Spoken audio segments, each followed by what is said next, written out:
Hi everyone. I'm actually at this park again. As you all know, it's my off day on Friday, and normally I just do stuff such as working out in the gym, and sometimes I come. Actually, almost every Monday I come here to this park just to do some thinking and get away from the normal things that would normally stress me out. Yeah. So I'm actually going to make some extra content now that I have time, and today I'm going to actually talk a little bit more about some of the stuff that things I learned after I actually left narcissistic relationships.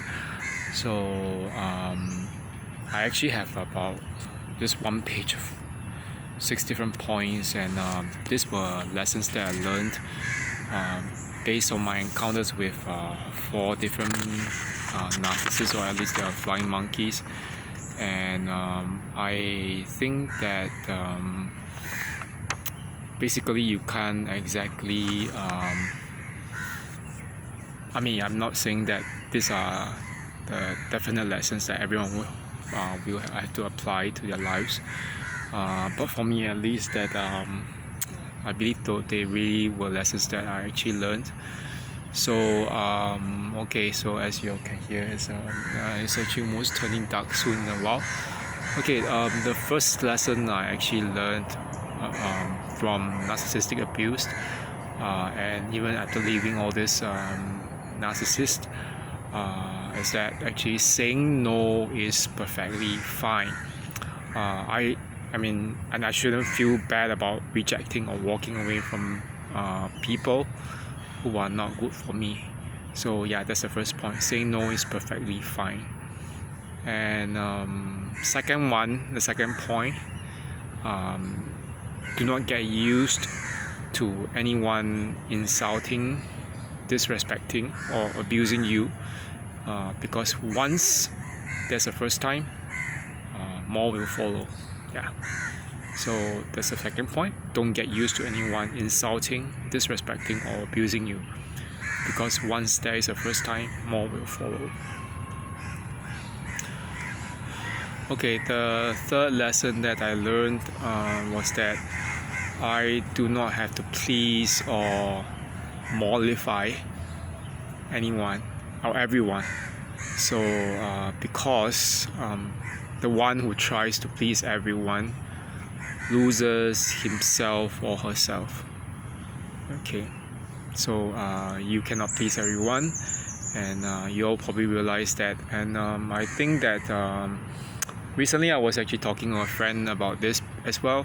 I had a term, actually. I came up with this term about doing back when I was still doing all those photo shoots actively post competition, and one of the things that the terms I came up with was this revenge photo shooting. I used that term because of the bunch of photographers who were really disrespectful and not asking us to do anything. They don't even take any they don't even ask for permission. They do stuff such as touching without permission, ogling you like perverts or whatever, or carrying tales about you behind your back to others. Prying into your personal lives, and also I think that when it turns out that the person in question is actually a flying monkey of a former narcissist, is kind of disappointing. But you realize that trying to please everyone makes you feel drained. And back then, the revenge photo shooting thing was me trying to find new extra photographers to do photo shoots with, and who actually were not going to do stuff like that. And I told my friend, not just one friend, but quite a number of friends, that if I were to keep on doing this, I would just probably burn a hole in my pocket. And of course it does salvage your self-esteem, but in the long run you realize that for those who don't respect you, or even care about you, even if you try to prove them wrong, is to no avail, because you do prove them wrong in the end, but they couldn't care less. So you don't have to please everyone. Okay, and the fourth point is, do not hang out with those whose core principles differ from yours, especially if they are hell-bent on running down your own values. True and healthy relationships, including friendships, are built on mutual respect and tolerance for each other. So you wouldn't expect someone to change themselves, who they really are in their core being, just to be your friend, because you accept them as they are. So do not hang out with those whose core principles differ from yours. And the fifth point is actually, this is a very cliche point to most people, but I think that one of the lessons that I learned was to be myself. Well, what do I mean by being myself? I mean that I stay true to my own values, my own beliefs. I think that for those who have been around with narcissists, you might find that at some point in time, you will end up compromising on your values, and in the process, you might even end up finding out that the things you cherish, your dreams, your aspirations, are being frustrated. And even if they're not being frustrated, you find that it is getting progressively harder and harder to actually get there. And you find that actually you will not succeed when narcissistic people are around you. So I would just say, be yourself, stay true to your own values and your own dreams and what you believe in. So be yourself. And I actually wrote just down. So you can, of course you can, just compromise yourself and what you believe in, but you probably just fall sick, lose what you value, and you might even just end up dying. It's not worth it. And the last one, this one was something that I actually just wrote down in a rush, but just because someone is angry with me for saying no, and just because someone throws tantrums, it does not make them any more right. Neither does it make me wrong. Let me repeat that. Just because someone is angry with me for saying no, and they throw tantrums, it does not make them any more right. Neither does it make me wrong.